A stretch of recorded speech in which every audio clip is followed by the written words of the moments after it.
কল্যাণপুরের ৫ নম্বর রোডের ৫ নম্বর বাড়িতে জঙ্গিদের আস্তানা রয়েছে এমন খবর পেয়ে সোমবার মধ্যরাতে অভিযানে যায় পুলিশ। জঙ্গিরা পুলিশকে লক্ষ্য করে গুলি চালায়। ২ জঙ্গি ৪ তলা থেকে পালাতে গেলে পুলিশের গুলিতে আহত হয় একজন, আরেকজন পালিয়ে যায়। রাতভর পুরো এলাকা ঘিরে রাখে পুলিশ। ভোর 5:45টার দিকে অভিযান শুরু করে সোয়াত।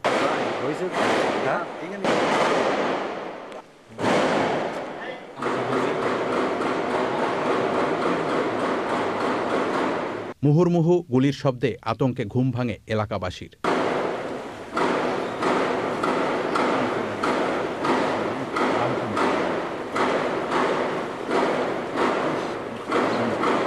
ঘটনাস্থল পরিদর্শন শেষে পুলিশের আইজি জানান, জঙ্গিরা পুলিশের দিকে গুলি ছুটতে ছুটতে পালানোর চেষ্টা করে। সে সময় পুলিশ পাল্টা গুলি চালায়। আমি একটু আগে দেখে আসলাম যে 9 জন জঙ্গি নিহত হয়েছে। সবার পরনে জঙ্গি পোশাক, যেটা গুলশান তারা যে অভিযানে যে পোশাক পরেছিল, কালো পোশাক। সবার কাছে একটা ব্যাগ আছে এবং অধিকাংশ মাথা পাগড়ি আছে, সেই হাতে নাইফ আছে এবং তাদের ব্যাগগুলির মধ্যে নিশ্চিত তল্লাশি করলে আমরা কিছু পাবো আর কি।